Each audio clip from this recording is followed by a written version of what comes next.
Friends, कैसे हैं आप लोग। आज हम लोग पढ़ेंगे MAHN यानी master of arts in Hindu studies, जिसमें आज पढ़ेंगे MHN 004 के खंड 5 में इकाई 1 वक्त सूक्त के आधार पर स्त्रीत्व निरूपण, जिसमें आज हम आपके लिए लेकर आए हैं हिंदू चिंतन धारा में स्त्री का तात्विक स्वरूप।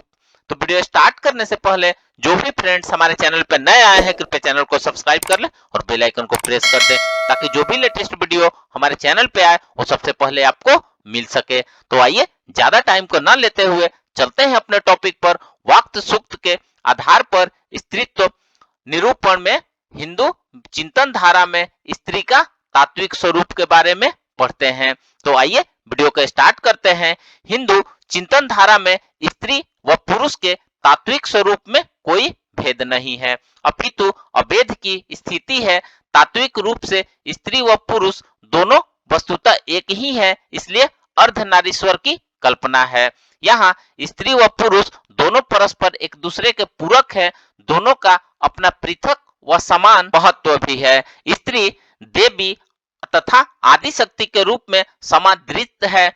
सांख्य दर्शन की तत्व मीमांसा प्रकृति एवं पुरुष इन्हीं दो तत्वों पर आधारित है। वहां सृष्टि के आदि कारण के रूप में प्रकृति एवं पुरुष तत्व का वर्णन प्राप्त होता है। यहाँ स्त्री व पुरुष दोनों के तात्विक रूप से समान उपस्थिति है। यहाँ वर्तमान स्त्री विमर्श के बिंदुओं के अनुसार परस्पर बलाबल का भाव नहीं है, दोनों ही इस सृष्टि के संबल है, सर्वोच्च शक्ति है, अधिष्ठान है। भारतीय परंपरा में जिस प्रकार स्त्री शक्ति है, प्रकृति है, देवी है तथा पूज्या है, उसी प्रकार तात्विक रूप में पुरुष की भी यही स्थिति है।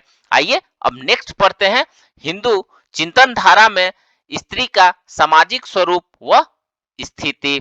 यदि हिंदू चिंतन धारा में स्त्री के सामाजिक स्वरूप व उसकी स्थिति पर विचार किया जाए तो उसकी स्थिति सदैव प्रत्येक काल में एक अंतर्निहित शक्ति के रूप में रही है। इतिहास साक्षी है कि जब पुरुष वर्ग हेतु कोई भी कार्य असंभव लगता है तो उसने स्त्री की ओर ठीक उसी प्रकार निहारा है, जिस प्रकार असुरों का संहार हेतु देवताओं ने शक्ति रूपा देवी की ओर निहारा था तथा देवी ने असुरों का संहार कर सभी का परित्राण किया था।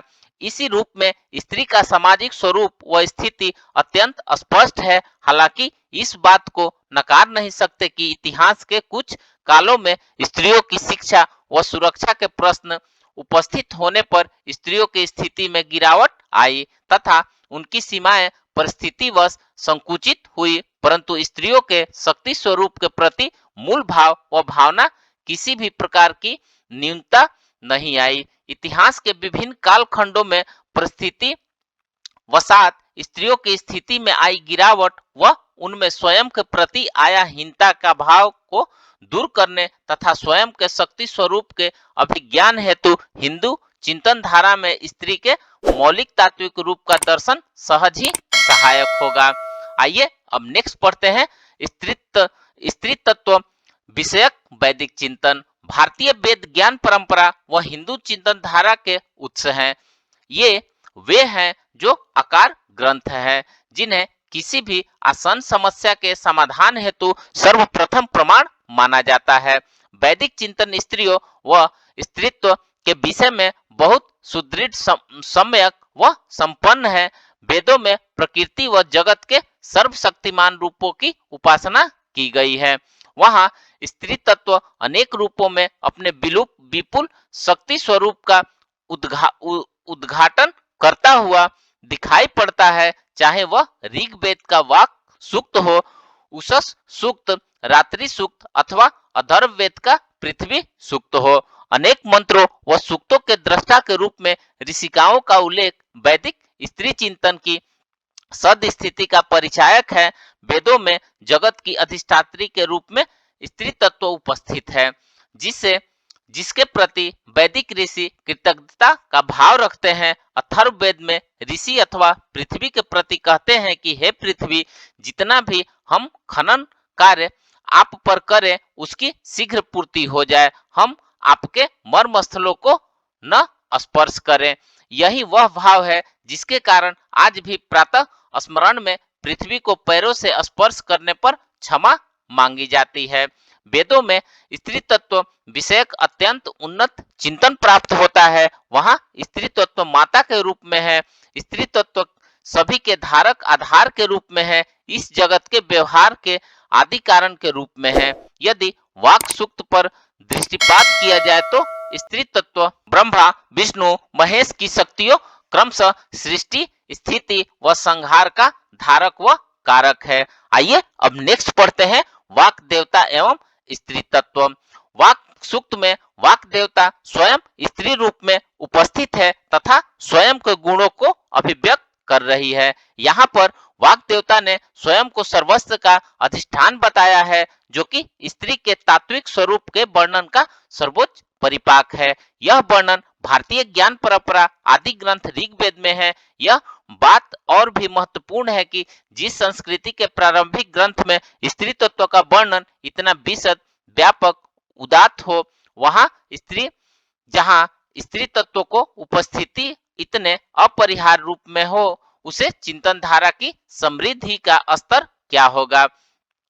भारतीय चिंतन इस रूप में अत्यंत समृद्ध है। यहाँ आरंभ से ही स्त्री व पुरुष में कोई तात्विक भेद नहीं माना गया है, दोनों को एक व पूरक माना गया है। दोनों ही इस सृष्टि के कर्ता हैं तथा दोनों की ही समान भूमिका है।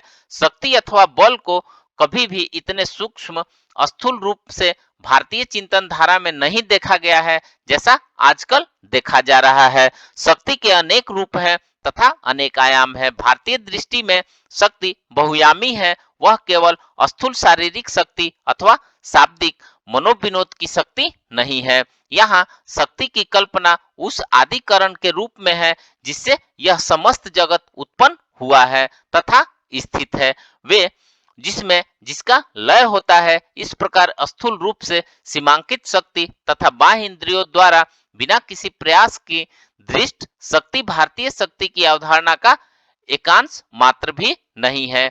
यह चित्र इतना समृद्ध व व्यापक है कि इसमें उस शक्ति के उस सर्वोच्च स्वरूप का प्रथमतः ही वर्णन प्राप्त होता है जहां तक आज तक के वैज्ञानिक व समाज वैज्ञानिक सीढ़ियां लगाकर भी नहीं पहुंच पाते हैं। तो फ्रेंड्स, इस प्रकार से आज हमने वाक सूक्त के आधार पर स्त्री तत्व निरूपण में हिंदू चिंतन धारा में स्त्री का तात्विक स्वरूप के बारे में पढ़ा।